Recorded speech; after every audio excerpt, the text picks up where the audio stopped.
నమస్కారం. గ్రహం అనుగ్రహం కార్యక్రమానికి స్వాగతం. మనతో ప్రముఖ సౌత్ ఇండియన్ జ్యోతిర్తిలకం తనుష్క గారు లైవ్ లో సిద్ధంగా ఉన్నారు. మీ జాతక సమస్యల పరిష్కార మార్గం కోసం స్క్రీన్ పై నెంబర్స్ కి కాల్ చేసి నేరుగా మాట్లాడండి. అలాగే పూర్తి జాతక పరిశీలన చేసుకోవాలి, న్యూమరాలజీ ప్రకారం పేర్లు కరెక్షన్ చేసుకోవాలి, ఏ రత్నం ధరించాలి, ఏ దైవాన్ని పూజించాలి, సమస్యలను అధిగమించాలంటే ఎటువంటి మంత్రం పఠించాలి, ఇలా వివరాలన్నీ తెలుసుకోవాలనుకుంటే స్క్రీన్ మీ డిస్ప్లే అవుతున్న ఆఫీస్ నెంబర్స్ కి కాల్ చేసి అపాయింట్మెంట్ తీసుకోండి. అందరికీ అందుబాటులో ఉండే విధంగా పర్యటనలు చేస్తున్నారు. వివరాలు స్క్రీన్ మీ డిస్ప్లే అవుతున్నాయి. చాలా మంది ప్రేక్షకుల కోరిక మేరకు చెన్నై కూడా రాబోతున్నారు. నేరుగా కలవలేని వాళ్ళకి మొబైల్ అపాయింట్మెంట్ అందుబాటులోనే. యూట్యూబ్ సెర్చ్ లో గ్రహం అనుగ్రహం టైప్ చేసి కార్యక్రమం వీక్షించవచ్చు. ప్రతిరోజు మధ్యాహ్నం 1 గంటకు, శుక్రవారం ఉదయం 10 గంటలకు కూడా కార్యక్రమాన్ని వీక్షించే అవకాశం ఉంది. ఈ అవకాశాన్ని సద్వినియోగపరచుకోండి. నమస్కారం అండి. నమస్కారం. గ్రహం అనుగ్రహం కార్యక్రమానికి స్వాగతం అండి. తనుష్క గారు, ప్రతిరోజు మన కార్యక్రమంలో ఎన్నో రకాల సమస్యల గురించి మనం చర్చించుకుంటూ ఉంటాం. గ్రహాలు అనుకూలత లేకపోవడం వల్ల ఆ వ్యక్తి ఎటువంటి బాధలు పడుతుంటారో చెప్తూ ఉంటారు. అలాగే గ్రహాలకు సంబంధించి వివరణ అందించేటప్పుడు గ్రహాలకు సంబంధించిన గాయత్రి మంత్రాన్ని కూడా చెప్తూ ఉంటారు కదా. మరి అందరికీ కూడా గ్రహాలకు సంబంధించి పూర్తి వివరాలు తెలియకపోవచ్చు. మరి నక్షత్రం ఆధారంగా చేయాలనుకుంటే నక్షత్రాలకు సంబంధించి కూడా గాయత్రి మంత్రం ఉంటుందా? ఒకవేళ ఉంటే ఏంటో చెప్పండి. ఓకే, చాలా వరకు ఏంటంటే ఎన్నోసార్లు నేను టీవీలో చెప్పున్నాను. మెయిన్ విషయం ఏంటంటే గ్రహాలకు సంబంధించిన గాయత్రి మంత్రాలు చాంటింగ్ చేసుకోమని చెప్తూ ఉంటాము. అవి లేకుండా 27 నక్షత్రాలకు తగినట్టుగా గాయత్రి మంత్రం కూడా ఉంటుంది. అంటే అన్ని దేవతలకు ఉంది గాయత్రి మంత్రము. అందరూ ఏమనుకుంటారంటే సూర్యుడు ఒకటికే గాయత్రి మంత్రం ఉందని అనుకుని అంత ముందుగా చెప్తూ ఉన్నారు. కానీ నిజంగా చెప్పాలంటే అన్ని గ్రహాలకు గాయత్రి మంత్రం ఉంది, అన్ని దేవతలకు గాయత్రి మంత్రం ఉంది. అది లేకుండా ఏంటంటే నక్షత్రానికి కూడా గాయత్రి మంత్రం ఉంటుంది. ఈ వారం 2 నక్షత్రానికి గాయత్రి మంత్రం చెప్తాను. సో అశ్విని నక్షత్రం తర్వాత భరణి నక్షత్రం వాళ్ళు ఇవి బాగా నోట్ చేసుకుని డైలీ ఇది చాంటింగ్ చేసుకోవచ్చు. ఉదయం ఏంటంటే బ్రహ్మ ముహూర్తంలో చాంటింగ్ చేసుకుంటే ఇంకా మంచి ఫలితాలు పొందుతారు. సో అశ్విని నక్షత్రంలో పుట్టిన వాళ్ళు ఈ గాయత్రి మంత్రాన్ని ఎలా పాటించాలని చెప్తాను. ఓం శ్వేత వర్ణాయ విద్మగే సుధాకరాయ ధీమహి తన్నో అశ్విని ప్రచోదయాత్ అని అశ్విని అంటే అశ్విని నక్షత్రంలో పుట్టిన వాళ్ళు ఇది ఫాలో కావచ్చు. ఒక్కొక్కసారి కూడా చెప్తాను. మంచిగా అవి నోట్ చేసుకోండి. లేకపోతే కూడా యూట్యూబ్లో కూడా మళ్ళీ తెలుసుకోవచ్చు. ఓం శ్వేత వర్ణాయ విద్మహే సుధాకరాయ ధీమహి తన్నో అశ్విని ప్రచోదయాత్. సో ఇంకోటి ఏంటంటే భరణి నక్షత్రానికి ఎలా పాటించాలని చెప్తాను. ఓం కృష్ణ వర్ణాయ విద్మహే దండధరాయ ధీమహి తన్నో భరణి ప్రచోదయాత్. సో నెక్స్ట్ టైం చెప్తాను. ఓం కృష్ణ వర్ణాయ విద్మహే దండధరాయ ధీమహి తన్నో భరణి ప్రచోదయాత్. ఇది భరణి నక్షత్రానికి. ఇది మీరైతే బ్రహ్మ ముహూర్తంలో చాంటింగ్ చేసుకోవడం వల్ల ఈ అశ్విని నక్షత్రంలో పుట్టిన వాళ్ళు, భరణి నక్షత్రంలో పుట్టిన వాళ్ళు ఈ వారం అయితే 2 నక్షత్రానికి చెప్పాను. వచ్చే వారం కూడా అలా నక్షత్రాన్ని గురించి మీరు గుర్తుపెట్టుకుని చాంటింగ్ చేసుకోవచ్చు. అలా మర్చిపోయినా కానీ యూట్యూబ్లో చూసి మళ్ళీ తెలుసుకోవచ్చు. ఓకే అండి. మరి విన్నారు కదా, ప్రతి శుక్రవారం కూడా మన కార్యక్రమం ఇలా ప్రతి నక్షత్రానికి సంబంధించి చెప్తూ వస్తుంటారు. అలాగే యూట్యూబ్ సెర్చ్లో గ్రహం అనుగ్రహం టైప్ చేసి పర్టికులర్ డేట్ని టైప్ చేసి కూడా ఈ కార్యక్రమాన్ని మరలా చూడడం ద్వారా ఈ మంత్రాలన్నీ చక్కగా నోట్ చేసుకుని మీరు కూడా పాటించే అవకాశం ఉంటుంది. మొదటి కాల్ తీసుకుందామండి. నమస్కారం, మీ పేరు? హలో, నా పేరు అంజన్ అండి. గట్టిగా మాట్లాడాలి. డేట్ ఆఫ్ బర్త్ చెప్పండి. 22 చెప్పండి. 22 1 55 అండి. 69. గట్టిగా మాట్లాడాలి, స్పష్టంగా మాట్లాడాలి. సమయం చెప్పండి. టైం చెప్పండి. మార్నింగ్ 8:30. ఉదయం 8:30 ఏ ఊర్లో పుట్టారు? ఏ జిల్లా? ఎక్కడండి? తూర్పు గోదావరి. అవునండి. ఓకే, సమస్య ఏంటండి?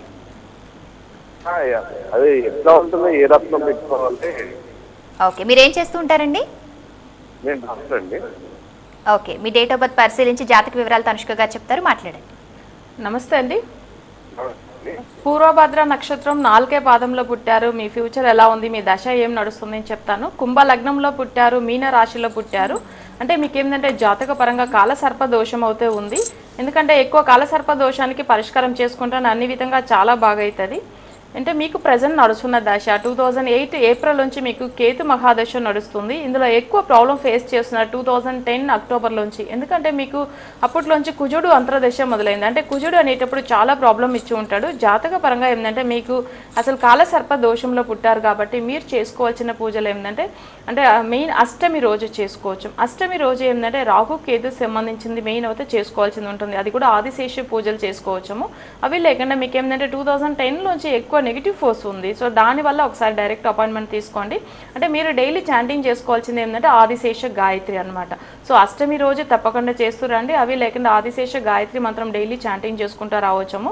సో మీ జాతక పరంగా చూసామంటే మీకు లక్కీ నెంబర్ని చూసామంటే ఏంటంటే 6 పవర్ చాలా బాగుంటుంది. అంటే మీరు డైమండ్ కూడా పెట్టుకోవచ్చు. అవి లేకుండా ఏంటంటే 6 పవర్లో నేమ్ పెట్టేసుకోవచ్చము. ఈ కాలసర్ప దోషం అనేది ఏంటంటే చాలా వరకు ఏంటంటే రాహు కేతు కంట్రోల్లో అన్ని గ్రహాలు ఉన్నప్పుడు ఇలాంటి అంటే దోషాలు ఉంటుంది. ఏ పనులు అనుకున్నా కానీ అసలు అంత తొందరగా కాదు. చాలా మందికి ఏంటంటే మ్యారేజ్ విషయంలో ప్రాబ్లం వస్తూ ఉంటుంది. కొంతమంది ఏంటంటే ఫైనాన్షియల్గా బాగుండరు అనమాట. ఇలా కాలసర్ప దోషం ఉన్న వాళ్ళు ఏంటంటే మెయిన్ విషయం ఏంటంటే ఎక్కువ అందరే కూడా జనరల్గా కాలసర్ప దోషం ఉన్న వాళ్ళు అష్టమి రోజుల్లో ఏ పూజలైనా పాటిస్తే చాలా మంచిగా ఉంటుంది. ఆ రోజు ఏంటంటే ఆదిశేషుడు కాకుండా అవి లేకుండా రాహుకు మెయిన్ అవుతాయి అధిదేవత దుర్గాదేవి, కేతుకు అధిపతి గణపతి అనమాట. ఇలాంటి పూజలు కూడా జనరల్గా చేసుకుంటే ఇంకా మంచిగా ఉంటాయి. ఓకే అండి. తనుష్క గారు, మరి ఎప్పుడు కూడా ఎన్నో రకాల సమస్యల గురించి మనం మాట్లాడుకుంటూ ఉంటాం. మరి ఇప్పుడు మారుతున్న కాలమాన పరిస్థితులు బట్టి ప్రతి ఒక్కరికి మానసిక ఒత్తిడి పెరిగిపోతూ ఉంది. మరి చిన్న విషయానికే టెన్షన్ పడడం, లేదంటే జీవితంలో ఏదో సాధించలేకపోయామని బాధపడటం ఇలా జరుగుతుంటుంది కదా. మరి ఇటువంటిప్పుడు ఈ ఒత్తిళ్ల వల్ల అంటే ఈ టెన్షన్ల వల్ల జీవితంలో సరైన నిర్ణయం తీసుకోలేక జీవితాన్ని పాడు చేసుకోవడం, సమస్యలు సృష్టించుకోవడం ఇలా చాలా మంది చేస్తూ ఉంటారు కదా. మరి ఇలా మెంటల్ టెన్షన్స్ వల్ల సరైన నిర్ణయం తీసుకోలేక బాధపడే వారికి జాతక ప్రకారంగా ఎటువంటి దోషాలు ఉంటాయంటారు, ఎటువంటి గ్రహాలు ఉంటాయంటే ఈ సమస్యకు మీరు ఎటువంటి పరిష్కార మార్గం చెప్తారు? అంటే జాతక పరంగా వాళ్ళకి ఏంటంటే లగ్న దోషం ఒకటి ఉంటే వాళ్ళు చాలా మెంటల్ టెన్షన్ పడతారు. అవి లేకుండా ఏంటంటే పంచమ స్థానం, అంటే పంచమ స్థానం ఏంటంటే మెయిన్ అయితే వాళ్ళకి వీక్ ఉంటే మానసికంగా బాధపడుతూ ఉంటారు. అవి లేకుండా చంద్రుడు అనమాట. చంద్రుడు అంటే కర్కాటక రాశిలో నెగిటివ్ ఫోర్స్ ఉన్నప్పుడు వాళ్ళు మానసికంగా బాధపడతారు. వాళ్ళకి ఏంటంటే కరెక్ట్ అయిన డెసిషన్ తీసుకోవడానికి ఉండదు అనమాట. సో ఒక చిన్న కథ చెప్తాను చూడండి. ఎంత మెంటల్ టెన్షన్ ఉన్న వాళ్ళు ఎందుకు రాంగ్ డెసిషన్ తీసుకుంటారు అనే దానికి మీకు చెప్పబోతున్నాను. ఒక రాజు ఉంటాడు. ఆయన ఏం చేస్తాడంటే తన కింద అసలు మినిస్టర్ని సెలెక్ట్ చేయాలని చెప్పి ఒక ప్లాన్ చేస్తున్నాడు అనమాట. అంటే అప్పుడు సెలెక్ట్ చేయాలని అనుకున్నప్పుడు దానికి ఈక్వల్ టాలెంట్ అవన్నీ నలుగురికి ఉంది. సో ఈ నలుగురిలో ఎవరిని కరెక్ట్గా తీసుకోవాలనేది రాజుకే తెలియట్లేదు. సో దానివల్ల ఏం చేస్తాడంటే ఒక చిన్న టెస్టింగ్ పెడతాను, దాంట్లో ఎవరు గెలుస్తారో సో వాళ్ళే ఆ మినిస్టర్ పోస్టింగ్కి రావాల్సింది ఉంటుంది అని చెప్తున్నారనమాట. సో ఆ నలుగురిని పిలిపించి ఏం చేస్తారంటే ఒక రోజు నేను టైం ఇస్తాను, ఆ రోజు మీరు వచ్చి నేను ఒక టెస్టింగ్ పెడతాను. ఏంటంటే ఒక లాక్ ఉంటుంది, అది సైంటిఫిక్గా ఉంటుంది, దాన్ని వచ్చి మీరు మీ టాలెంట్తో దాన్ని ఓపెన్ చేయాలి అట్లా అని చెప్తారనమాట. సరే అని చెప్పి వీళ్ళందరూ వెళ్ళిపోతున్నారు. నెక్స్ట్ డే అది వచ్చి ఆ టైం వస్తుంది. కానీ ముందుకు రోజు ఏం చేస్తారంటే వీళ్ళు ఎక్కువ ఈ నలుగురిలో ఏం చేస్తారంటే ముగ్గురు చాలా అంటే టెన్షన్తో ఏం చేస్తున్నారు, అన్ని బుక్లు చదువుకోవడము, సో దాన్ని ఎలా ఓపెన్ చేయాలనేసి ఇలా మళ్ళీ ఇది బాధపడుకుంటూ నిద్ర కూడా లేకుండా వాళ్ళు ఏం చేశారంటే అలానే ఉండిపోయారు. ఒక ఆయన వరకు ఏం చేశారంటే సర్లే మనం అది రేపే కదా ఆ ప్రాబ్లం, రేపే చూసుకుంటాం, దానివల్ల ఎందుకు మనం మెంటల్ టెన్షన్ పెట్టుకోవాలి, మనకు మంచిగా ఉంటే అవి రాపోతుంది ఆ పోస్టింగ్ మనకు అట్లా అని చెప్పి ఈయన ఏం చేస్తాడంటే కూల్గా నిద్రపోతున్నాడు. మార్నింగ్ వచ్చేసరికి ఏమైందంటే వాళ్ళందరినీ పిలిపిస్తున్నారు. ఆ నలుగురిని ఏం చేస్తారంటే అంటే చాలా తక్కువ టైంలో ఆ లాక్ని ఎవరు ఓపెన్ చేస్తారో వాళ్ళకి ఆ పోస్టింగ్ అని చెప్తున్నారు కదా. సో అప్పుడు ఏం చేస్తారంటే ఒకరోరుగా వచ్చి ఓపెన్ చేయడానికి వచ్చినప్పుడు అసలు వాళ్ళు ట్రై చేస్తున్నారు, వాళ్ళ వల్ల అవ్వట్లేదు. కానీ ఏమైంది, ఈ మెంటల్ టెన్షన్ వల్ల వాళ్ళు సరిగా నిద్ర లేదు, వాళ్ళకి ఆ టెన్షన్ వల్ల ఏం చేయాలనేది కూడా తెలియట్లేదు. లాస్ట్కి ఒక అతను చూడండి చాలా కూల్గా అంటే ప్రశాంతంగా నిద్రపోయిన అతను వస్తాడు. ఫస్ట్ ఏంది ప్రాబ్లం ఏంది అక్కడ ఓపెన్ చేయాలన్నమాట, ఆ లాక్ అయితే ఓపెన్ చేయాలి అంతే కదా అట్లా అని చెప్పేసి వచ్చి చూసినాడు. చూడంగా ఏంటంటే అసలు లాక్ ఓపెనే చేయలేదన్నమాట. అది ఏంటంటే అది క్లోజే చేసి ఉండలేదన్నమాట, అది ఓపెన్లోనే ఉంది. కానీ వీళ్ళ కంటికి అది ఎందుకు ఆ టెన్షన్ వల్ల అది కనిపించలేదు అంతే. ఈయన ఏం చేశాడు, వచ్చి ఆల్రెడీ అది ఓపెన్లోనే ఉంది కదా అని చాలా ఈజీగా తీసి పెట్టేసిండు. మెయిన్ విషయం ఏంటంటే మెంటల్ టెన్షన్ ఉన్న వాళ్ళకి కంటి ముందుగా ఏ నిజం ఉన్నా కూడా కనిపించదు, అది ఇదా మెయిన్ విషయం. ఎందుకంటే ఈ ముగ్గురు అంతా సరిగా చేసుకోలేదు. తను ఒకడు ఎందుకు ఎలా చేసుకున్నారంటే తనకు ఏంటంటే అసలు రిలాక్స్గా ఉంటాడనమాట, ఎప్పుడు మెంటల్ టెన్షన్ పడనే పడదు. అందుకని మన డెసిషన్ కూడా ఏంటంటే కంటి ముందుగా అన్ని విషయం నిజంగా ఉన్నా కూడా అది కనిపించకుండా పోవడం ఏంది మన మెంటల్ టెన్షన్ వల్లనే. సో తనకేంటంటే తర్వాత ఆ మినిస్టర్ పోస్టింగ్ ఇచ్చారు. సో మంచిగా అయ్యాడు. ఎందుకంటే ఈ మాట చెప్తున్నాను, ఎక్కువ మనుషులు బాధపడుతూ ఉండడం వల్ల ఏం మంచిగా జరగదు. దానికి ఎలాంటి సొల్యూషన్ మనం వెతుక్కోవాలని చూడాలి. అది రిలాక్స్గా మనం ఆలోచన చేస్తేనే మన కంటి ముందుగా అవన్నీ కనిపిస్తుంది. అర్థమైందండి, నిజంగా చాలా వివరంగా చెప్పారు. ఒక కాల్ తీసుకుందాం. నమస్కారం, మీ పేరు? హలో, మీ పేరు? నా పేరు అనిత అండి. డేట్ ఆఫ్ బర్త్ చెప్పండి. 1983 1983 ఫిబ్రవరి 1 ఫిబ్రవరి 1. సమయం చెప్పండి. అర్ధరాత్రి 12:30 అంటే తెల్లవారితే 2 బుధవారం. తెల్లవారితే 2వ తేదీ వస్తుంది. ఏ ఊర్లో పుట్టారు, ఏ జిల్లా? హైదరాబాద్ అండి. ఎక్కడండి? హైదరాబాద్. హైదరాబాద్. సమస్య ఏంటండి? అంటే షిఫ్ట్ ఎలా ఉంటుంది అనేసి అండి. ఓకే, 2/2/1983 అలాగే 1వ తేదీ అర్ధరాత్రి 12:30 జన్మించారు హైదరాబాద్లో. సమస్య ఏంటో చెప్పండి ఇప్పుడు. ఇంకొకటి ఏంటంటే మేము వైఫ్ అండ్ హస్బెండ్ బాగానే ఉంటామండి, ఓకే. లవ్ మ్యారేజ్ మాది. కాకపోతే ఏంటంటే చిన్న చిన్న విషయాల్లో ఎప్పుడైనా మనస్పర్ధలుగా మనసు బాధపడేట్టు ఉంటుంది. ఓకే, మీ జాతక వివరాలు తనుష్క గారు చెప్తారు, మాట్లాడండి. ఓకే, నమస్కారం అండి. నమస్తే అండి. ఓకే, అంటే మీ ఇద్దరు మధ్యలో కొంచెం మనసు పరిధిలో వస్తుందని చెప్తూ ఉన్నారు. సో మీ జాతక పరంగా ఏంటంటే ఇష్టపడి మ్యారేజ్ చేసుకున్నాను చెప్పారు. కానీ మీకు అసలు తులా లగ్నంలో పుట్టారు, కన్యా రాశిలో పుట్టారు, హస్త నక్షత్రంలో పుట్టారు. ఇంత ముందుగా మీకు ఏంటంటే ఏలనాశి అనే ఒకటి ఉన్నది, అది కొంచెం మీకు గ్రహచార రీతిగా బాగుండట్లేదు. ప్రజెంట్ ఏంటంటే మీకు 98లోంచి రాహు మహాదశ నడుస్తుంది. ఇందులో ఇప్పుడు నడుస్తున్న అంతర్దశ అని చూసామంటే మీకు చంద్రుడు అంతర్దశ నడుస్తుంది. అంటే రాహు మహాదశలో కొంచెం ప్రాబ్లమ్స్ వస్తూనే ఉంటుంది. ఎంత మంచిగా అంటే మ్యాచింగ్ చూసి చేసుకున్న వాళ్ళకి కూడా అసలు ఈ రాహు దశలో అంటే భార్యాభర్తల మధ్యలో గొడవలు వస్తుంది. అంటే రాహు దశలో ఏంటంటే కేతు అనే గ్రహం మరీ వీక్ అవుతుంది కాబట్టి ఆ పర్టికులర్ టైంలో అయితే ఎప్పుడు గొడవలు ఉంటుంది. ఇందులో మీ జాతక పరంగా ఏంటంటే ఇప్పుడు మీకు టైమింగ్ ఏంటంటే అసలు రాహు అనేది 9th ఉంది. జాతక పరంగా ఏంటంటే మీరు చేసుకోవాల్సిన పూజలు ఏంటంటే రాహు కేతు సంబంధించిన పూజలే చేసుకోవాలి. ఎక్కువ ఏంటంటే మీకు కుటుంబ స్థానం అనేది ఏంటంటే కుజుడు శుక్రుడితో ఉండడం వల్ల కూడా కొంచెం దోషం అవుతుంది. ఎప్పుడైనా జాతక పరంగా ఏంటంటే అసలు ఈ శుక్రుడు కుజుడు కలిసే ప్రాబ్లం అయితే ఉంది కాబట్టి సో శుక్రుడికి కుజుడికి మీరు పరిష్కారం చేసుకోండి. అంటే భర్త స్థానం అనేది కుజుడు, అవి లేకుండా ఏంటంటే కలత్ర కారకుడు అనేది అంటే శుక్రుడు అనమాట. ఇవి రెండింటికి దాంతోపాటు ఈ రాహు కేతు సంబంధించిన పూజలు ఇవి వరకు చేసుకోండి, చాలా బాగుంటుంది. అవి లేకుండా మీకు అంటే లక్కీ నెంబర్ చూసామంటే అంటే 5 నెంబర్ చాలా బాగుంటుంది. మీ నేమ్ని 5లో పెట్టుకుంటే మంచిగా ఉంటుంది. మీరు పెట్టేసుకోవాల్సిన స్టోన్ కూడా గ్రీన్ స్టోన్ పెట్టుకుంటే చాలా మంచిగా ఉంటుంది. ఓకే అండి, తనుష్క గారు మరి పర్యటనలు ఏమైనా చేస్తున్నారా, ఎక్కడెక్కడ చేస్తున్నారు, అలాగే నేరుగా కలవలేని వాళ్ళకి మొబైల్ అపాయింట్మెంట్ అందిస్తున్నారు కదా, మొబైల్ అపాయింట్మెంట్ల వివరాలు ఒకసారి చెప్పండి. అంటే చాలా వరకు ఏంటంటే స్క్రోల్ అవుతున్న ఉన్న ప్లేస్లో మేము డైరెక్ట్ అందుబాటులో ఉంటున్నాము. సో మీకు కావాలంటే మా అపాయింట్మెంట్ నెంబర్ కాల్ చేసి సో మీరు అపాయింట్మెంట్ తీసుకోవచ్చు. అవి లేకుండా ఏంటంటే మీకు మొబైల్ అపాయింట్మెంట్ కూడా ఉంటుంది. మొబైల్ అపాయింట్మెంట్ కూడా ఏంటంటే అంటే టైము డేట్ ఆఫ్ బర్త్ అన్ని కరెక్ట్ ఉన్న వాళ్ళ వరకు మీరు తీసుకోండి.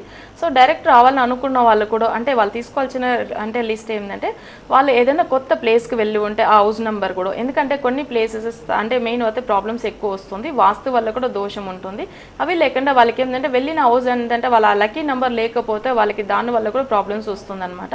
సో దానివల్ల వాళ్ళు ఏదైనా ప్రాపర్టీ కొనుక్కుని ఉంటే కూడా ఆ ప్రాపర్టీ సర్వే నెంబర్ కానీ లేకపోతే ప్లాట్ నెంబర్ కానీ సో వాళ్ళకి ఫ్లాట్ నెంబర్ కానీ ఇవన్నీ కూడా మీరు తీసుకుని రావాల్సింది ఉంటుంది. అవి లేకుండా ఎవరైనా పెద్దవాళ్ళు చనిపోయి ఉంటే కూడా సో ఆ అప్పట్లోంచి కూడా ఇంట్లో ప్రాబ్లమ్స్ ఎక్కువ అయి ఉంది అనుకోండి, వాళ్ళు చనిపోయిన డేట్, ఏ ఇయర్ చనిపోయారు, ఏ మంత్లో చనిపోయారు, ఇవన్నీ వివరాలు. ఎందుకంటే మీకు ఏదైనా నెగిటివ్ ఫోర్స్ ఉందా లేకపోతే పితృదోషం ఉందా, సో ఇవన్నిటికీ కరెక్ట్ అయిన పరిష్కారం మా దగ్గర ఉంటుంది. ఎందుకంటే మీ జాతక చక్రం ఒకటే మేము చూసి మీకు ప్రాబ్లమ్ సాల్వ్ చేసేదానికంటే ఇంకా ఒకటి ఏంటంటే మీకు మెయిన్ విషయం ఏంటంటే ఈ నెగిటివ్ ఫోర్స్ దేనివల్ల వస్తుంది, సో పితృదోషాలు దేనివల్ల వస్తుంది అనేసి కూడా కనిపెట్టవచ్చు అనమాట. అందుకని ఖచ్చితమైన పరిష్కారం మీకు కావాలంటే ఈ లిస్ట్ కూడా మీరు తీసుకురావాల్సింది అవసరం ఉంటుంది. ఓకే అండి, కాల్ తీసుకుందామండి. నమస్కారం, మీ పేరు? హలో హలో, చెప్పండి, పేరు? నమస్తే మేడం. Date of birth?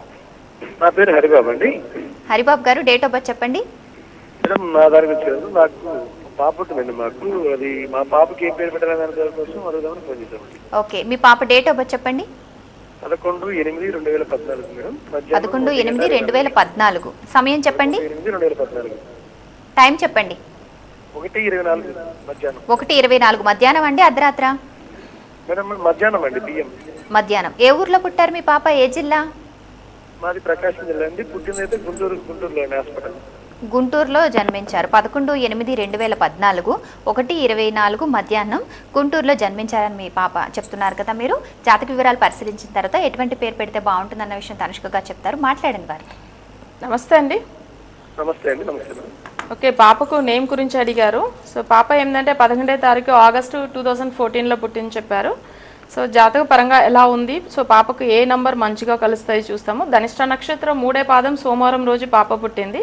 పాపకి ఏంటంటే అసలు వృశ్చిక లగ్నంలో పుట్టిందనమాట. అంటే పాపకు లక్కీ నంబర్ 1 పవర్ మంచిగా ఉంటుంది. నేమ్ విషయం చూసామంటే 1 పవర్లో పెట్టుకుంటే మంచిగా ఉంటుంది. సో అవి లేకుంటే జాతక పరంగా ప్రజెంట్ నడుస్తున్న దశ ఏంటంటే కుజ మహాదశ. 2016 సెప్టెంబర్ వరకు ఈ కుజుడు బ్యాలెన్స్ ఉంటుంది. సో దాని తర్వాత వచ్చేది ఏంటంటే రాహు మహాదశ. అంటే 2016 తర్వాత వచ్చేది రాహు దశ. అంటే పాప జాతక రీతిగా ఈ కుజుడు కూడా కొంచెం ప్రాబ్లంగా ఉంటుంది. అంటే పాపకు అప్పుడప్పుడు హెల్త్ ప్రాబ్లం వస్తూ ఉంటుంది. సో మెయిన్ విషయం ఏంటంటే ఇప్పుడు నడుస్తున్న దశ ఇంకా 2 ఇయర్స్ బ్యాలెన్స్ ఉంది కాబట్టి కుజుడుకు శనికి పరిష్కారం చేసుకోవాలి. ఎందుకంటే లగ్నాధిపతి కుజుడే 12th లో అస్తమం అయి ఉంది. అవి లేకుంటే జాతక పరంగా ఏంటంటే పాపకు 6th లాడు కూడా కుజుడే అవుతాడు. శనితో కుజుడు కలిసి ఉంటే ప్రాబ్లమ్స్ ఎక్కువ ఉంటుంది. సో కుజుడికి దాంతోపాటు శనికి రెమెడీస్ ఫాలో అవ్వండి. అవి లేకుంటే పాపకు నేమ్ అని చూసామంటే 1 పవర్లో చాలా బాగుంటుంది. నిఖితాని నేమ్ పెట్టుకుంటే చాలా మంచిగా ఉంటుంది. ఇది 1 పవర్లో వస్తుంది అనమాట. సో ఈ పవర్ అయితే డైలీ మంచిగా ఆమెకు పాప గురించి మీరు కొంచెం అవి మంత్రం లాగా చాంటింగ్ చేసుకుని ఈ పాపకు నిఖితాని పేరు పెట్టండి. అది 19 పవర్లో ఉంటుంది. సో చాలా మంచిగా అవుతుంది. ఓకే అండి. ప్రేక్షకులు ఎవరైనా సరే తనుష్క కానీ నేరుగా కలుసుకుని పూర్తి జాతక పరిశీలన చేసుకోవాలి, న్యూమరాలజీ ప్రకారం పేరులో కరెక్షన్ చేసుకోవాలి, ఏ రత్నం ధరించాలి, ఏ దైవాన్ని పూజించాలి, ఏ మంత్రం పఠించాలి, సమస్యలు అధిగమించాలంటే ఏం చేయాలి, వివరాలు తెలుసుకోవాలనుకుంటే స్క్రీన్ మీద డిస్ప్లే అవుతున్న ఆఫీస్ నెంబర్స్కి కాల్ చేసి అపాయింట్మెంట్ తీసుకోండి. పర్యటన వివరాలు స్క్రీన్ మీద డిస్ప్లే అవుతున్నాయి. ఎంతో మంది ప్రేక్షకుల కోరిక మేరకు చెన్నై కూడా రాబోతున్నారు. మొబైల్ అపాయింట్మెంట్లు కూడా అందుబాటులో ఉన్నాయి. ఈ అవకాశాన్ని కూడా ప్రతి ఒక్కరూ సద్వినియోగపరచుకోవచ్చు. మరిన్ని వివరాలకు అపాయింట్మెంట్ కోసం స్క్రీన్ మీద డిస్ప్లే అవుతున్న ఆఫీస్ నెంబర్స్కి కాల్ చేసి సంప్రదించండి. తనుష్క గారు, మరి ప్రతి ఒక్కరూ కూడా జీవితంలో సక్సెస్ సాధించాలి, తెలివిగా జీవించాలి, మంచి నిర్ణయాలు తీసుకోవాలనుకుంటుంటారు. కానీ చాలామంది అతి తెలివి గల వాళ్ళు ఏం చేస్తుంటారంటే డబ్బుల విషయంలో ఫైనాన్స్ రూపంలో కావచ్చు, చిట్టీల రూపంలో కావచ్చు, మరి ఇతర విషయాల్లో మరి మధ్యలో ఉన్న మధ్యవర్తుల రూపంలో కావచ్చు చాలామందిని మోసం చేస్తూ ఉంటారు కదా. మరి చాలామంది మోసపోయిన వాళ్ళు ఎంతో బాధలు పడుతుంటారు. జాతక ప్రకారంగా ఎటువంటి గ్రహాల ప్రభావం ఉండడం వల్ల వాళ్ళ జీవితంలో ఇలా మోసపోతారంటారు? అటువంటి సమస్యలో ఉన్న వారికి మీరు ఎటువంటి పరిష్కార మార్గం చెప్తారు? అంటే వీళ్ళు మోసం పోవడానికి రీజన్ ఏంటంటే వాళ్ళ జాతక పరంగా లగ్న బలం వీక్ ఉంటాను, పంచమ స్థానం వీక్ ఉంటాను. ఎందుకంటే పంచమ స్థానం అంటే చాలా మంచి మనసు ఉండడం వల్ల వేరే వాళ్ళకి వాళ్ళు ఏం చేస్తారంటే అప్పులు తీసి ఇచ్చేస్తారు, దానివల్ల బాధపడుతూ ఉంటారు. చిట్టి విషయంలో కూడా చూడండి, వాళ్ళు వేసేసి చాలా లాస్ అవుతూ ఉంటారనమాట. ఇవి తీసుకుని పారిపోతారు కొంతమంది. ఇప్పుడు మెయిన్ విషయం ఒక చిన్న కథ మీకు చెప్పబోతున్నాను. దీంట్లో ఎంత నిజమైన అంటే విషయం ఉన్నది చూడండి. అంటే మోసం ఎందుకు పోతున్నారు, ఒకరు చాలా తెలివి లేకుండాప్పుడే వాళ్ళు చాలా లాస్ చేసుకుంటారనమాట. ఇద్దరు ఏం చేస్తారంటే సిటీలోంచి ఒక విలేజ్కి బిజినెస్ చేస్తామని వెళ్తున్నారు. ఎందుకు సిటీలోంచి వెళ్తున్నారంటే వాళ్ళకి ఏంటంటే అసలు మనం ఏదో ఒకటి చేసి బతకాలి, కానీ మనకు మంచి ఇన్కమ్ రావాలి, లాభం చేసుకోవాలి. సో మనం ఏ చేసినా కానీ మంచిగా ఉండాలి అని చెప్పి అప్పుడు ఒక విలేజ్కి వెళ్తున్నారు. విలేజ్లో ఏమవుతుందంటే అక్కడ మెయిన్ అయితే పక్కన అంతా ఫారెస్ట్ అడవి ప్రాంతం అనమాట పక్కన. సో అక్కడ ఏం లేదు, వీళ్ళు ఏం చేయాలని ప్లాన్ చేసినప్పుడు ఆయన ఏం చేశాడంటే అసలు అక్కడ ఊర్లో ఉన్న వాళ్ళందరినీ ఫస్ట్ వాళ్ళు ఎలా టాలెంట్ ఎంత టాలెంట్గా ఉన్నారు ఏం తినేసి ఫస్ట్ నోట్ చేసుకుంటాడు. తర్వాత ఏం చేశారంటే వీళ్ళ అసిస్టెంట్ని తీసుకుని వెళ్ళాడు అనమాట. ఆయన అక్కడ వెళ్ళినప్పుడు వాళ్ళందరినీ పిలిచి వాళ్ళు ఒక మాట చెప్తున్నారు, ఇక్కడ ఊర్లో అంతా చూస్తే ఏం లేదు, అంతా అడవిలంతా కోంతిలే ఉన్నదనమాట. సో అప్పుడు ఈయన ఏం చేస్తారంటే ఒక కోంతికి 100 రూపీస్ ఇస్తా అని చెప్పేసి ఊరు వాళ్ళకి అందరికీ చెప్తున్నారనమాట. వీళ్ళందరూ ఊరు వాళ్ళు ఏం చేస్తున్నారంటే అక్కడ అడవికి వెళ్ళి అన్ని కోంతుల్ని పట్టుకొస్తున్నారు. కోంతులు అన్ని పట్టుకొచ్చి ఒక్కొక్క కోంతికి 100 రూపీస్ ఇచ్చేసి వాళ్ళు ఏం చేస్తారంటే ఈయన 100 రూపీస్ ఇచ్చేసి ఆ కోంతులంతా తీసి ఒక బాక్స్లో పెట్టేస్తున్నాడు. పెట్టేసి ఎంత తెలివిగా చూడండి, ఇవన్నీ బాక్స్లో పెట్టుకున్న తర్వాత మళ్ళీ నేను పక్క ఊరికి వెళ్తున్నాను, నాకు కొంచెం బిజినెస్ విషయంగా బయట వెళ్తున్నాను, నేను అంతవరకు నా అసిస్టెంట్ ఇక్కడనే ఉంటారు, కానీ మీకేంటంటే ఇంకొక విషయం చెప్పేసి వెళ్తున్నాను నేను. నాకు ఇప్పుడు మీరు అంటే అన్ని కోంతులు పట్టుకొచ్చారు, ఒక కోంతికి నేను 100 రూపీస్ ఇచ్చి కొనుక్కున్నాను, ఇంకా నేను మళ్ళీ మీరు వేరే కోంతులు పట్టుకొస్తే ఒక్కొక్క కోంతికి నేను 500 ఇస్తాను చెప్పేసి వెళ్తున్నాడు. ఇంత చాలా తెలివితేటలుగా చెప్పేసి వెళ్తున్నాడు. వీళ్ళందరికీ ఏం బాధ అంటే ఉన్న కోంతులు అన్నీ పట్టుకొచ్చి వీళ్ళ దగ్గర ఇచ్చేసాము, ఇప్పుడు ఊర్లో ఎక్కడ కోంతులు కూడా లేవు కదా, ఏం చేయాలని అర్థం కాకుండా వీళ్ళందరూ వెయిట్ చేస్తూ ఉన్నారు. కానీ ఈయన అసిస్టెంట్ ఏం చేశాడంటే చాలా తెలివిగా అంటే వీళ్ళిద్దరు బాస్ని ఈయనని మాట్లాడుకునే వచ్చారనమాట. ఇక్కడ వీళ్ళు ఏం చేశారంటే అసిస్టెంట్ వీళ్ళందరూ జనులు ఊర్లో ఉన్న వాళ్ళందరినీ పిలిపించి సరే మా బాస్ అయితే బయట వెళ్ళారు కదా, నేను మీకు ఒక మంచి ప్లాన్ ఇస్తాను అని చెప్పి ఈయన చెప్తున్నారు. ఎందుకంటే ఒక కోంతి వీళ్ళ దగ్గర ఏం చేస్తారంటే 100 రూపీస్ ఇచ్చి కొనుక్కున్నారు. వీళ్ళు మళ్ళీ ఏం చేస్తున్నారంటే ఆయన 500 ఇస్తాను చెప్పేసి వెళ్ళిపోయారనమాట పక్క ఊరికి. ఈయన ఏం చేస్తున్నాడు, నేను 300కు మీకు ఈ ఒక్కొక్క కోంతిని ఇస్తాను, మీరు ఏం చేయాలంటే ఈ కోంతిని మా బాస్ వచ్చిన తర్వాత 500 ఇచ్చి అంటే మీరు 500 తీసుకుని ఆయనకి ఇచ్చేసేయండి ఈయన చెప్తున్నాడు. సో ఈయన ఏం చేశాడంటే తెలివితేటలతో ఈయన అన్ని కోంతుల్ని వాళ్ళకి 300కు ఇస్తున్నాడు. అంటే వీళ్ళు పట్టుకొచ్చిన కోంతులే వీళ్ళ దగ్గర 100 రూపీస్ ఇచ్చి కొనుక్కున్నారు, కానీ మళ్ళీ దాని వాళ్ళకే ఏం చేస్తారు రిటర్న్ ఇస్తున్నాడు అనమాట. ఎప్పుడు 300 ఇచ్చేసి అంటే 300 తీసుకుంటున్నారు అనమాట వాళ్ళ దగ్గర నుంచి. అంటే ఎక్స్ట్రా ఏంది ఒక కోంతి మీద 200 రూపీస్ దొరికింది వీళ్ళకి. తర్వాత వీళ్ళు ఏం చేశారంటే అన్ని కోంతులను మళ్ళీ వీళ్ళ దగ్గర నుంచి తీసుకుని వీళ్ళందరూ పెట్టుకున్నారు. వీళ్ళ బాస్ ఎప్పుడు వస్తాను వెయిట్ చేస్తూ ఉన్నారు. నెక్స్ట్ డేనే ఏం చేశాడంటే ఈ కోంతుల్ని వీళ్ళకి 300కి అమ్మిన అతను ఏం చేశాడంటే ఆ ఊరు వచ్చి పారిపోతాడు. సో తర్వాత వీళ్ళందరూ ఏం చేస్తారు, కోంతి అయితే ఈయన కొనుక్కుంటాడు కదా అని చెప్పి ఊర్లో అందరూ పట్టుకొచ్చి పెట్టుకున్నారు. కానీ అసలు ఆయన వచ్చేలాగా లేదు. కానీ వీళ్ళకి చూడండి, వీళ్ళే పట్టుకొచ్చిన కోంతిని వీళ్ళే పట్టుకొచ్చి ఇంట్లో ఊర్లో పెట్టుకుని, అంటే అడవిలో ఉన్న కోంతులంతా ఊర్లో తిరుగుతూ ఉందే తప్ప అసలు ఇంకా ఈయన వీళ్ళకేం డబ్బులు వచ్చినా పాడలేదన్నమాట. అంటే ఎందుకు ఈ మాట చెప్తున్నానంటే వీళ్ళిద్దరు ఎస్కేప్ అయిపోయారు. చూడండి ఎంత తెలివితేటలుగా ఒక విలేజ్కి వెళ్ళిన తర్వాత వాళ్ళ టాలెంట్ ఏంది చూసుకుని వాళ్ళు పట్టుకొచ్చిన కోంతినే మళ్ళీ వాళ్ళకే అమ్మేస్తారనమాట. అంటే చూడండి ఎంతో వాళ్ళకి ఏంది ఒక కోంతి మీద మళ్ళీ 200 రూపీస్ లాభం వచ్చింది. సో ఎందుకు ఈ మాట చెప్తున్నా అంటే చాలా మందికి ఏంటంటే ఎక్కువ ఆశల వల్ల ఇలా మోసం పోతూ ఉంటారు. సో వాళ్ళు ఫస్ట్ ఏం చేశారు, ఊర్లో ఉన్నదాన్ని పట్టుకొచ్చి 100 రూపీస్కి ఇచ్చిన వాళ్ళు మళ్ళీ లాభం ఎక్కువ దొరుకుతుంది కదా అని చెప్పేసి వాళ్ళ దగ్గరనే కోంతులు పట్టుకుని వచ్చి కూర్చుని ఊరంతా కోంతులు తిరగడమే తప్ప వేరే ఏం మిగిలింది చెప్పండి వీళ్ళకి. ఎందుకు అలా చెప్తున్నానంటే చాలా మందికి తెలివితేటలు లేకపోతే, అంటే తెలివైన వాళ్ళు మోసం చేస్తారనే దానికి మీకు ఈ మాట చెప్తున్నాను. ఎందుకంటే ఎంతో మందులు చిట్టీల విషయంలో కానీ ఎన్నో బిజినెస్లో కానీ చాలా మోసం పోతున్నారు. కానీ ఉన్నదాన్ని అసలు పోగొట్టుకోవద్దు, ఉన్నదాన్ని లాస్ చేసుకోవద్దు. అందుకని తెలివితేటలతో మీరు బతకాలని చెప్పి ఈ కథ చెప్పాను మీకు. నిజంగా అందరికీ అర్థమయ్యే విధంగా చాలా వివరంగా తెలియజేశారండి. ఒక కాల్ తీసుకుందాం. నమస్కారం, మీ పేరు? నమస్తే అండి, నా పేరు శ్యామల అండి. శ్యామల గారు, డేట్ ఆఫ్ బర్త్ చెప్పండి. అంటే మా బ్రదర్ గురించి అడుగుదామనండి. ఓకే, వారి డేట్ ఆఫ్ బర్త్? జూలై 5. కొంచెం మరొకసారి గట్టిగా చెప్తారా? జూలై 5 జూలై 5 1986 అండి. 1986. అవును. సమయం చెప్పండి. సమయం ఉదయం శనివారం ఉదయం 15 నిమిషాలండి. ఉదయం 10 గంటలకండి? 10 గంటల 5 నిమిషాలు. 5 నిమిషాలు. ఏ ఊర్లో పుట్టారు, ఏ జిల్లా? కృష్ణా డిస్ట్రిక్ట్ అండి. ఓకే, మీరు గట్టిగా మాట్లాడండి, సమస్య చెప్పండి. అంటే బాబుకి కొంచెం మధ్యన చికాకు ఉంటుందండి. తమ్ముడికి పేరు వచ్చి వరప్రసాద్ అండి. ఓకే, ఏ విషయంలో చిరాకండి? ఉద్యోగం విషయంలోనా, వివాహం విషయంలోనా, ఎందులో? ఫ్రెండ్స్ విషయంలో ఏదో వ్యవహారాల విషయంలో చికాకు ఉంటాడు. ఈ మధ్యన కోర్టు నగరాల్లో చెప్పుకున్నాడు. ఓకేనండి, హెల్త్ పరంగా ఎక్కువ చికాకులు వస్తున్నాయని మీరు అంటున్నారు కదా, తనుష్క గారు వివరాలు చెప్తారు, మాట్లాడండి. ఓకేమా, ఆయనది డేట్ ఆఫ్ బర్త్ 5వ తారీఖు జూలై 86 ఇచ్చారు, ఉదయం 10 గంటల 5 నిమిషాలు.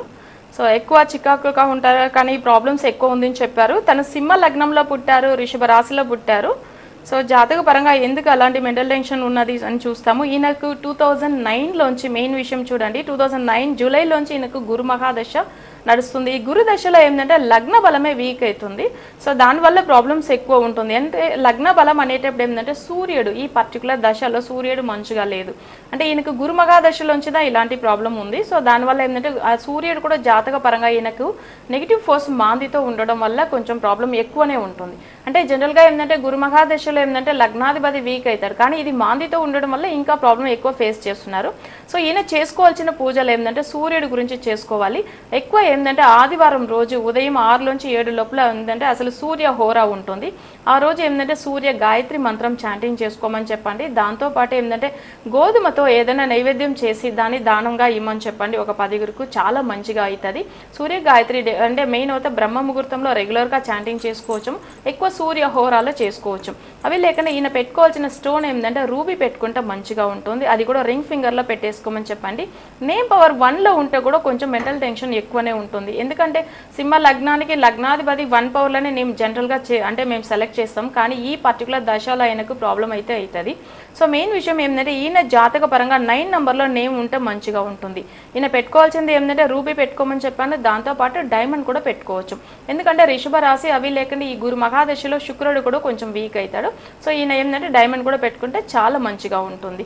ఇది వరకు ఫాలో అవ్వమని చెప్పండి, చాలా మంచి ఫ్యూచర్ కూడా ఈయనకు ఉంటుంది. ఓకే అండి, తనుష్క గారు, మరి ఎంతో మంది సమస్యలు వివరించడానికి వస్తూ ఉంటారు కదా, మీరు ఎటువంటి సర్వీసెస్ అందిస్తున్నారు, ఏ శాస్త్రాల ఆధారంగా పరిష్కార మార్గం చెప్తుంటారు, అలాగే మొబైల్ అపాయింట్మెంట్ల గురించి కూడా మరొకసారి చెప్పండి. ఓకే, చాలా వరకు ఏంటంటే అసలు మొబైల్ అపాయింట్మెంట్లో కూడా ఇంతవరకు అంటే మేము మంచి పరిష్కారం ఇచ్చున్నాము. ఎందుకంటే డైరెక్ట్ వచ్చినా సేమ్ అదే టైం తీసుకుంటాము, మొబైల్ అపాయింట్మెంట్లో కూడా అంతే తీసుకుంటాము. అంటే అందరూ అనుకోవచ్చు, ఎందుకంటే మెయిన్ జాతక పరంగా ఉంటేనే మనకు అంటే ఖచ్చితమైన పరిష్కారం ఉంది అని చెప్తూ ఉంటాను. ఎందుకంటే లగ్నాన్ని పెట్టిదా మనకు ఫ్యూచర్ ఎలా ఉంది ఇవన్నీ కూడా తెలుసుకోవచ్చు అన్నమాట. ఇప్పుడు జాతక పరంగానే మన పితృదోషాన్ని కానీ ఎలాంటి నెగిటివ్ ఫోర్స్ ఉన్నా కానీ ఇవన్నీ కూడా తెలుసుకోవచ్చాము. సో మెయిన్ అయితే మీకు అంటే ఖచ్చితంగా పరిష్కారం కావాలి అనుకున్న వాళ్ళు, కరెక్ట్ అయిన డీటెయిల్స్ ఉన్న వాళ్ళ వరకు వరకు అపాయింట్మెంట్ తీసుకోండి. అవి లేకుండా అన్ని పూజలు చేసి ఇంతవరకు మాకు రిజల్టే రాలేదని అనే వాళ్ళని అపాయింట్మెంట్ తీసుకోమని చెప్తూ ఉంటాను. ఎందుకట్లానంటే మెయిన్ అయితే ఇక్కడ 9 గ్రహాలు కాకుండా మాంది అనే ఒక గ్రహం కనిపెట్టిన తర్వాత ఖచ్చితమైన పరిష్కారం ఇవ్వచ్చని నేను లైవ్లో అప్పుడప్పుడు చెప్తూ ఉంటాను. ఈ మాంది అనేది ఎక్కువ నెగిటివ్ ఫోర్స్ గురించి ఉంటుందన్నమాట. ఓకే అండి, మీరు కూడా తనుష్క గారిని నేరుగా కలుసుకుని పూర్తి జాతక పరిశీలన చేసుకోవాలి, న్యూమరాలజీ ప్రకారం పేర్లు కరెక్షన్ చేసుకోవాలి, ఇంట్లో చిన్నపిల్లలకి పేర్లు పెట్టాలి, సమస్యలు అధిగమించాలి అనుకుంటే స్క్రీన్ మీద డిస్ప్లే అవుతున్న ఆఫీస్ నెంబర్స్కి కాల్ చేసి అపాయింట్మెంట్ తీసుకోండి. పరిధిని వివరాలు స్క్రీన్ మీద డిస్ప్లే అవుతున్నాయి. చెన్నై కూడా రాబోతున్నారు. మొబైల్ అపాయింట్మెంట్ అందుబాటులో ఉన్నాయి. యూట్యూబ్ సెర్చ్లో గ్రహం అనుగ్రహం టైప్ చేసి కార్యక్రమం వీక్షించవచ్చు. ప్రతిరోజు మధ్యాహ్నం 1 గంటకు, శుక్రవారం ఉదయం 10 గంటలకు కూడా కార్యక్రమాన్ని వీక్షించవచ్చు. మీ అమూల్యమైన సమయాన్ని కేటాయించి మా స్టూడియోకి వీచేసి ప్రేక్షకుల సమస్యలకు పరిష్కార మార్గాలతో పాటు తెలివితేటలు లేని వారి గురించి, అలాగే ఎక్కువగా ఒత్తిడి గురైతే జీవితంలో ఎటువంటి తప్పులు చేస్తాం, ఇలా ఎన్నో విషయాలు తెలియజేసరికి చాలా సంతోషం. ధన్యవాదాలు. ఇది నాటి గ్రహం అనుగ్రహం కార్యక్రమం. మరొక కార్యక్రమంలో మళ్ళీ కలుద్దాం. నమస్కారం.